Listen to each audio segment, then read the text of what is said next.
Chinese soldiers have joined the Russian war in Ukraine. That's the claim being made by the Ukrainian President Volodymyr Zelensky. On Tuesday, Zelensky told reporters that Ukrainian forces had captured Ukraine. Now, this is big. If true, it could potentially threaten the fragile peace effort in the works. We captured Chinese soldiers on Ukrainian territory.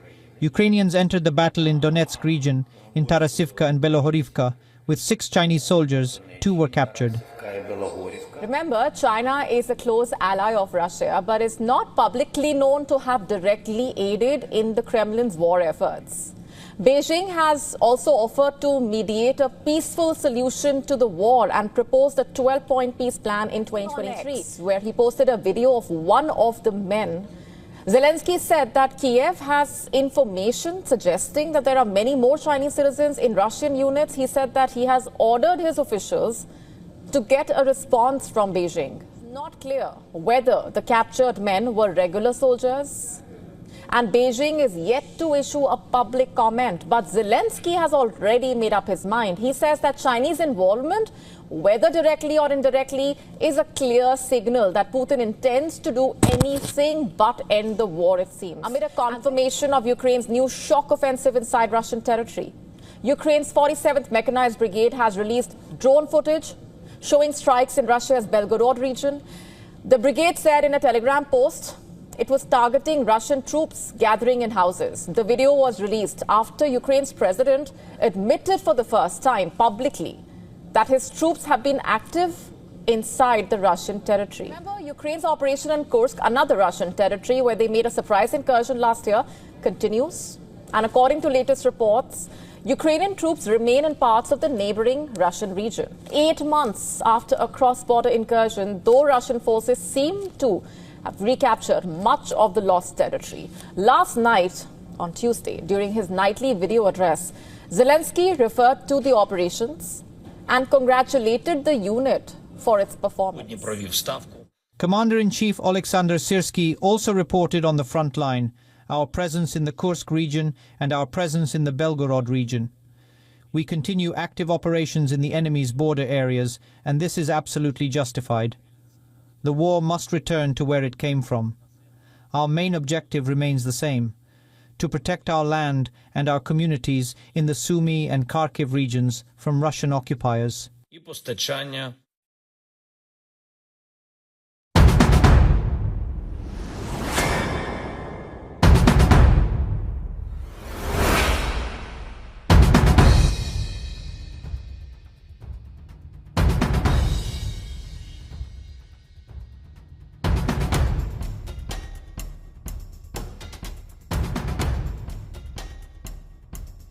Despite Russia's recapturing of areas of Kursk in recent weeks, Zelensky has hailed Ukraine's operation as a successful one, in that it drew Russian forces away from the war's main front line, that is in Ukraine's Donetsk region. In fact, he has said that thanks to Ukraine's cross-border operation, the troops have been able to better defend the country's own. But questions are still there. Has Ukraine's Kursk operation really helped the country? Did it really take the pressure off east in the front line? Because even though Zelensky defended Ukraine's cross-border operation and hailed the Kursk operation, Russian troops have continued to decimate Kiev's troops in East Ukraine. On Sunday, Russia said its troops had seized the village of Basivka. It is located in Ukraine's northeastern Sumy region, opposite Russia's Kursk. They were said to be battering Ukrainian forces in different settlements.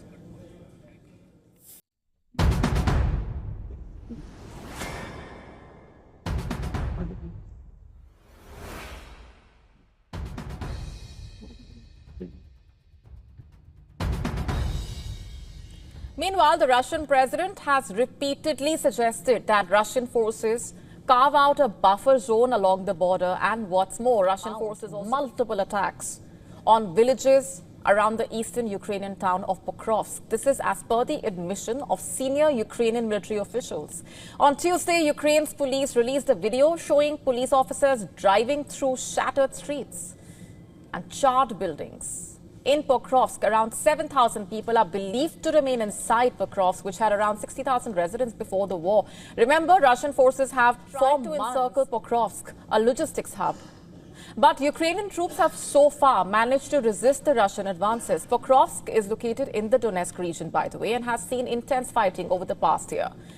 But geolocated footage tracked by the institute showing that Russian forces have made marginal advances in south and southwest of the city.